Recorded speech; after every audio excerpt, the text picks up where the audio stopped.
Hi everyone, this is Shivapriya from Pgpbm 23 to 25. During one of our Indian economy policy classes, Professor Salman mentioned how India, which was seen as a rising star among development economies in the year 1950s, was not able to grow its economy at the pace it was intended till the year 1980s. However, South Korea, which received US aid till the year late 1950s, emerged as a developed economy in a span of just 3 decades. This left me intriguing, and I found that the policy choices made by these two governments contributed to the significant changes in the economic outcome of these two countries. Let's discuss these policy changes in detail. With regards to Korea, Korea was under Japan rule till the year 1945. After that, it was split into two nations, North Korea supported by Soviet Union and South Korea supported by US. US aid accounted for about 10% of South Korea's GNP during this period. A highly overvalued exchange rate, very tight foreign exchange rationing, large current account deficit characterized Korean economy during this period. In 1961, General Park Chung-hee took over Korea. Korea saw an exponential growth under his leadership. Two major reasons for this success were industrial targeting and outward orientation. What is industrial targeting? Government specifically targeted and incentivized industries that would provide employment to people on a large scale and with higher wages. Between 1960 and 1990, the share of low wage industries like agriculture, forestry, and fisheries fell from 37% to 9%, while the manufacturing sector grew from 14% to 31%.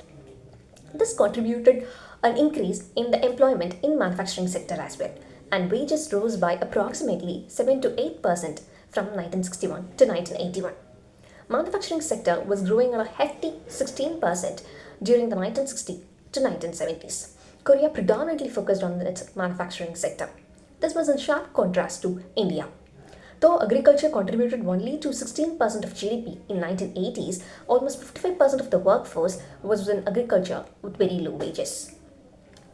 Another key reason for the success of Korea was outward orientation, which was in contrast to self-substitution adopted by India. With US aid removal, Korea was looking for alternate sources of foreign exchange. The only source of foreign exchange that was available to it is international financial institutions. Hence, it opened up its economy for imports and exports. Korea wanted to increase the return on private investments. New investments required new machinery.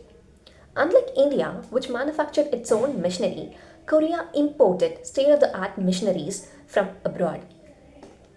This increase in imports necessitated increase in exports. Since the machineries were imported, this increased efficiency in industries and products were produced on a large scale with high quality. This high quality provided a competitive advantage to Korean exporters in the international markets. Korea also had other policies like taxing exports at only half the regular rate, easy access to bank credits at preferential rates for exporters, focus on large firms rather than small scale industries, as large firms would be able to produce products with high quality and would be able to expand their capacity very well. All these reforms contributed to the increase in Korean exports. Korean exports grew at an annual rate of 23.7% in real terms. During the year 1962, the labor intensive light manufacturers like clothing, footwear, travel goods, textiles, leather goods contributed to only 15% of the total exports, while the same contributed to around 69% in 1970. This shows that Korea was predominantly focusing on the export of its labor intensive light manufacturers. Korea was much more open to imports as it was keen to push exports. Korea even ran a trade deficit during this period. Korea also devalued its currency so that in order to promote exports. All these policies were in sharp contrast to Indian policies. India chose to hide behind a steel wall of protection. India manufactured its own machinery. There were so much tariffs on imports and exports. There were regulations on foreign direct investment like FERA.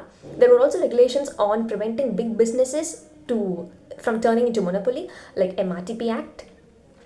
And major industries were regulated by government. There was also a necessity for a license for a private player to participate in the market. Since licenses were provided, private players did not even have an incentive, or there wasn't any need for private players to innovate and come up with competitive products. There were also restriction of labor-intensive industries only to small scale. This was one of the major reasons for the failure of Indian industries. Since small scale industries did not have the capacity to produce products at a large scale, these industries were not even able to export. This contributed to a very low share of